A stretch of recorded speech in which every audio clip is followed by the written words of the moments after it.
Hi guys, नमो नमः। बच्चों, आज मैं आपके साथ हूँ खिलेंद्र बिसेन, शासकीय उत्कृष्ट विद्यालय बालाघाट। छात्रों, आज हम कक्षा 10 में संस्कृत विषय का अध्ययन करेंगे। इसमें षष्ठम पाठ यशः शरीरम के प्रश्न अभ्यास देखेंगे। पिछले पाठ में हमने देखा था यशः शरीरम का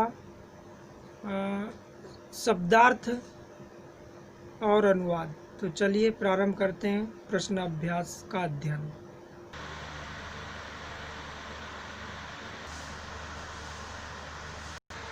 बच्चों, आज हम इस अभ्यास में देखते हैं पहला प्रश्न, एक पदेन उत्तरत लिखत। एक पदेन उत्तरम लिखत यानी एक शब्द में उत्तर देना है। तो प्रथम क्वेश्चन है, मार्कंडेय नामा ऋषि कुत्र वस्ति। इसमें कुत्र यानी कहाँ, वस्ती इसमें यानी थे, मतलब मार्कंडेय नामक ऋषि कहाँ रहते थे।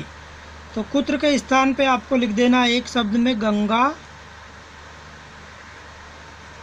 तीरे, ये आंसर हो जाएगा। दूसरा क्वेश्चन है, वासुदेव कस्य प्रिय शिष्य आसीत। मतलब वासुदेव जो थे वो किसके प्रिय शिष्य। तो वासुदेव किसके शिष्य थे, कस्य के स्थान पे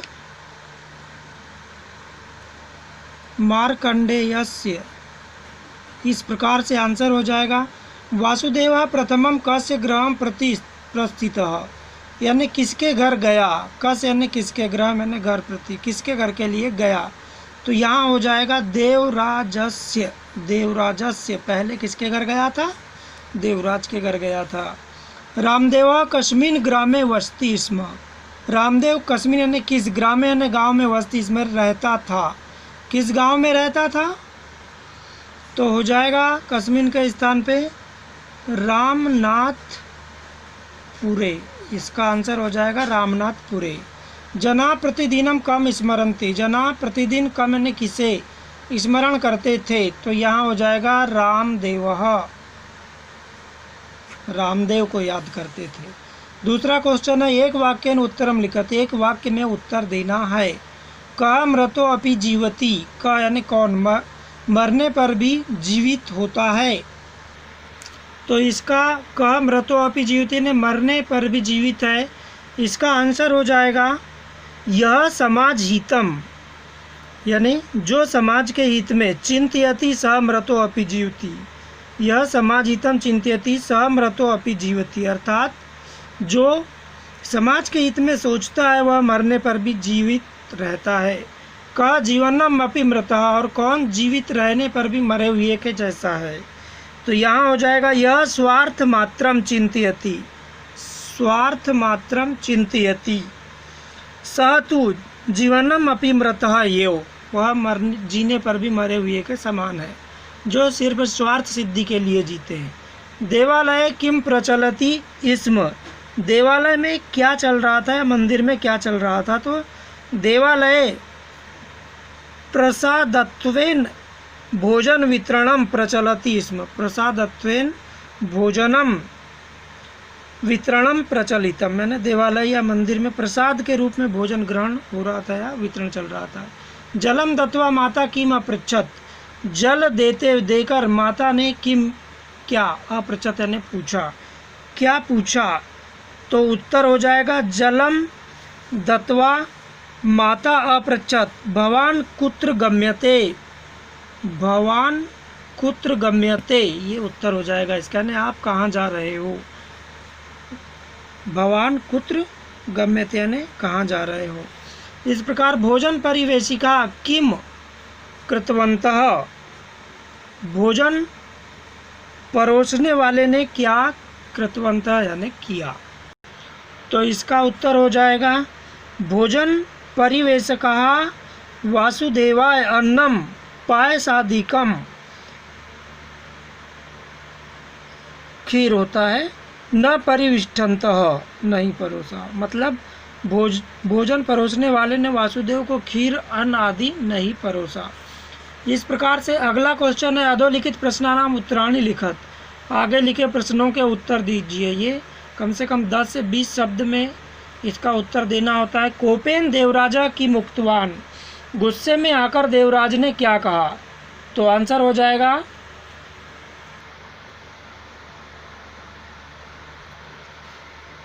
किं धनम याचितुम आगताम भवताम मया कस्मैचित् किमपि न दीयते मम विश्रांति नाशिता भवताम निर्गम्यताम इतः इति। इस प्रकार से वह धन देने से मना कर देता है और बोलता है कि यहाँ से निकल जाओ, मैं किसी को धन नहीं देता। यहाँ बुक से आप आंसर लिखेंगे इसका। अगला प्रश्न है पुत्र वासुदेवम विषादेन किम उक्तवान। इसका उत्तर भी हम बुक में देखते हैं, मिलाते हैं। तो उसके पुत्र ने विलाप से कहा, ये यहाँ से आंसर बनेगा। मम पिता 20 वर्षेभ्यः पूर्वमेव दिवंगतः। मेरे पिता 20 वर्ष पहले ही गुजर गए हैं। इदानीं तस्य स्मृति मात्रम अस्ति लोके। अब संसार में केवल उनकी स्मृति मात्र शेष है। इस प्रकार से इस प्रश्न का उत्तर आप यहाँ से लिख लेंगे बच्चों। अब ग का उत्तर देखते हैं। यदा वासुदेवस्य अध्ययनम समाप्तम। जब वासुदेव का अध्ययन समाप्त हुआ, तदा यानी तब गुरु तमाहुई किम अवदत्। गुरु ने उनसे क्या कहा। तो उस प्रश्न का उत्तर ग का यहाँ पर देखते हैं। यदा जब समाप्तम तदा गुरु, जब उसका अध्ययन समाप्त हो गया, तम आहुई अवदत्, उसे बुलाकर कहा, शिष्य अधुना भवान सर्व विद्या पारंगतः अस्ति। आज सभी विद्याओं में पूर्ण हो गए हो। अतः इतः परम स्वग्रामम गंतुम अर्हति भवान। अपने गांव जाने से पहले, गमनात् पूर्वम जाने से पहले, भवताम द्वारकापुरस्य देवराजस्य गृहं दृष्ट्वा आगंतव्यम। द्वारिकापुर के देवराज के घर को देखकर आना है। दृष्टवा यानी देखकर। किंतु गृहस्यान्तः न गंतव्यः। किंतु उसके घर में अंदर प्रवेश नहीं करना है। इस प्रकार ये ग का उत्तर हुआ बच्चों। अब अगला प्रश्न क्रमांक 4 देखते हैं। प्रदत्त शब्द है रिक्त स्थानानि पूर्यत। दिए गए शब्दों से रिक्त स्थानों की पूर्ति करना है। तत्र प्रसादत्वेन खालिस्तान प्रचलति स्म। तो इसमें आ जाएगा भोजन। वहाँ प्रसाद के रूप में भोजन चल रहा था। वासुदेवा कंचित खालिस्ताना अपश्यत। तो यहाँ हो जाएगा देवालयम। क्या देखा? देवालय देखा था उन्होंने। मया खालिस्तान जीवनम यव अनुसरणीयम। मतलब हमें किसके जीवन का अनुकरण करना चाहिए? हमें रामदेवस्य जीवनम अनुकरणीयम। गुरुकुले खालिस्तान शिष्या आसान। तो यहाँ हो जाएगा बहवः बहुत से शिष्य थे। खालिस्तान तेन सोमपुरम प्राप्तम। तब यहाँ जो बच गया है मध्य मार्गम हो जाएगा। तेन सोमपुरम प्राप्तम। इस प्रकार से अगला प्रश्न है यथा योग्यम योज्यत। मतलब सही जोड़ी मिलान करना है। इस प्रकार मार्कंडेय, इसका उत्तर सही हो जाएगा। इसका जोड़ी मिलान करेंगे तो ये मुनि हो जाएगा। मार्कंडेय की जोड़ी मुनि में मिलेगी। वासुदेव तस्य शिष्य, यानी उनका शिष्य था, तो ये वासुदेव शिष्य, इसकी जोड़ी हो जाएगी। द्वारकापुरम जो है ये देवराज का घर था, तो ये इसका जोड़ीदार हो जाएगा। और रामनाथपुरम रामदेव का घर था, तो रामनाथपुरम का जोड़ीदार रामदेव हो जाएगा। उसी प्रकार गंगा तीरे गुरुकुलम आसित। गंगा नदी के किनारे गुरुकुल था, तो गुरुकुल और गंगा तीरे की जोड़ी मिल जाएगी बच्चों। इस प्रकार हमने देखा जोड़ी मिलान। तो क्वेश्चन नंबर 6, शुद्ध वाक्यानाम समक्षम आम। यानी सही वाक्यों के सामने हाँ और अशुद्ध वाक्यों के सामने न इति लिखत, ऐसा लिखना है। आम और न लिखना है। गुरुकुले बहवः शिष्या आसान। गुरुकुल में बहवः यानी बहुत से शिष्य थे। आम हो जाएगा बच्चों यहाँ। सही बात है, गुरुकुल में बहुत से शिष्य होते हैं। मध्य मार्गम तेन रत्नपुरम प्राप्तम। क्या उनने रत्नपुर प्राप्त किया था मध्य मार्ग में? गलत। तो यहाँ न हो जाएगा। ग्रामे सर्वे देवराजम सगौरवम स्मरंती स्म। सगौरव में उसका गौरव गान कर रहे थे देवराज का? नहीं, बल्कि उसकी भर्त्सना कर रहे थे, इसलिए यहाँ भी न हो जाएगा। गलत है। रामदेव प्रातः स्मरणीय आसीत। रामदेव प्रातः यानी सुबह स्मरणीय या वंदनीय थे। बिल्कुल सही, आम हो जाएगा। अब रामदेवस्य गृह वैभवोपेते आसीत। रामदेव का घर बड़ा ही वैभवशाली था। गलत, न हो जाएगा बच्चों। इस प्रकार बच्चों अगला प्रश्न है अधोलिखित पदानाम मूल पदम विभक्तिम वचनम च लिखत। आगे लिखे प्रश्नों के मूल पद, विभक्ति और वचन लिखना है। यथा यानी उदाहरण देख लीजिए। विषादेन में विषाद जो है मूल शब्द है और इसमें तृतीया विभक्ति है, एक वचन है। इसी प्रकार कूपात में कूप मूल शब्द हो जाता है और इसमें पंचमी विभक्ति है तथा एक वचन है, पंचमी विभक्ति एक वचन। उसी प्रकार है गंगा तीरे। गंगा तीरे में जो है मूल शब्द जो है गंगा तीरा यानी गंगा नदी का किनारा। इसमें गंगा तीरे इस मूल शब्द में जो है बच्चों सप्तमी विभक्ति आ जाएगी यहाँ पर और वचन जो है एक वचन होगा। ठीक उसी प्रकार दानेन, दानेन में दान मूल शब्द होगा और इसमें विभक्ति जो होगी वो तृतीया विभक्ति होगी दानेन में, जबकि एक वचन होगा। मम, मम में जो है ये अस्मद होता है, इसका मूल शब्द अस्मद। ठीक है, अस्मद यानी मैं होता है। इसमें विभक्ति षष्ठी होगी, षष्ठी विभक्ति, षष्ठी विभक्ति और वचन जो होगा एक वचन हो जाएगा। ठीक है बच्चों। इसी प्रकार अगला है तम। तम में जो है तद इसका मूल शब्द होगा बच्चों, जो कि तम का पुल्लिंग तद है ना, और इसमें द्वितीय विभक्ति हो जाएगी और वचन एक वचन होगा। ग्रामे, ग्रामे का जो है मूल शब्द ग्राम यानी गांव। अब ग्रामे में जो है सप्तमी विभक्ति है, सप्तमी विभक्ति होती है और वचन एक वचन होता है बच्चों। इस प्रकार से विभक्ति और वचन देखे आपने। अब प्रश्न क्रमांक 8 है उदाहरण अनुसारम पदानाम प्रकृति प्रत्ययम च पृथक कुरुत, यानी उदाहरण के अनुसार पदों से या शब्दों से प्रकृति और प्रत्यय अलग करना, यानी कि उसकी जो मूल प्रवृत्ति। जैसे उदाहरण बच्चों यथा यानी जैसे उदाहरण वदंती, वदंती में वद धातु है और सत्र प्रत्यय है, सत्र। ठीक है, इस प्रकार से गंतव्यम में गम धातु हो जाएगी और तव्यत प्रत्यय हो जाएगा।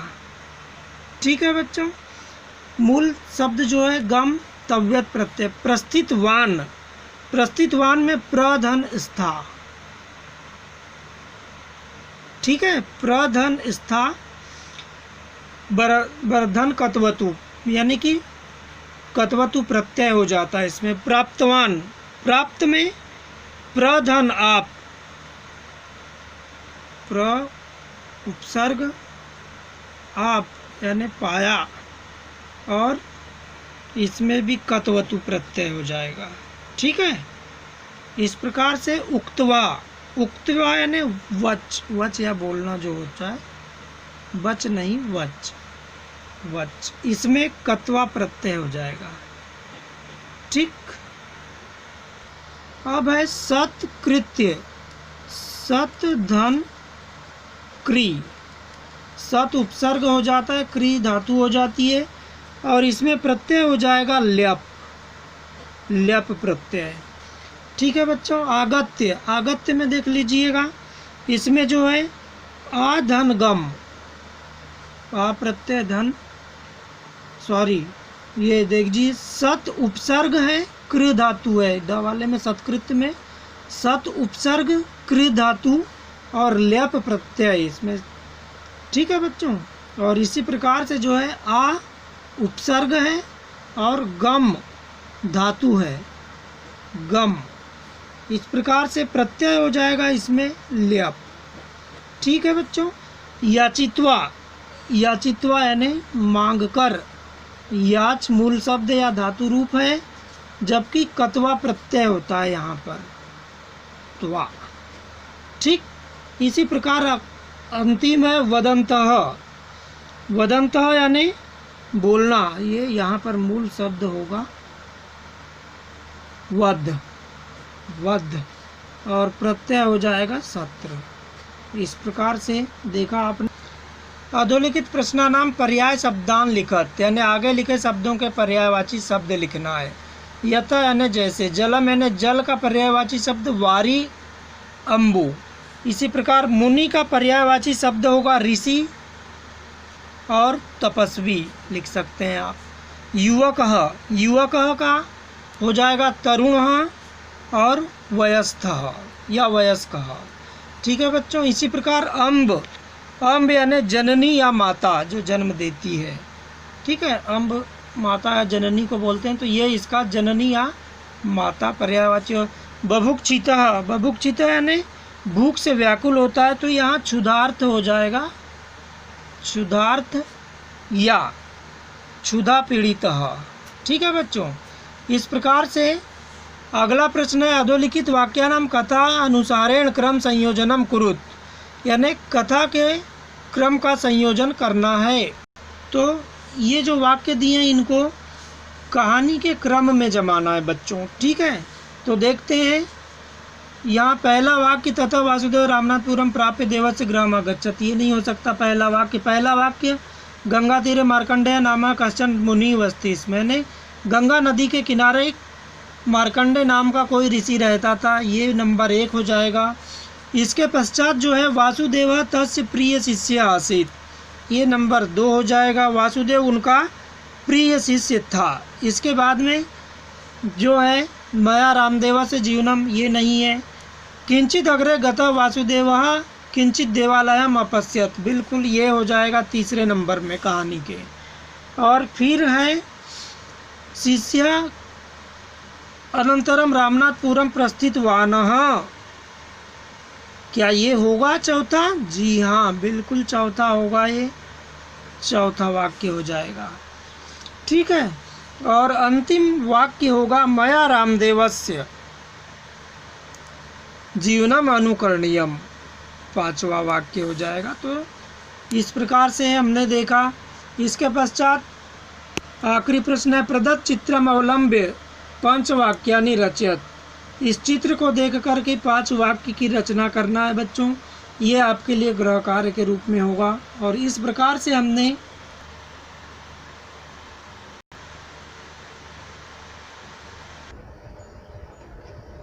हो गया। हाँ? इस प्रकार से बच्चों यह पाठ का अभ्यास समाप्त होता है। नमो नमः।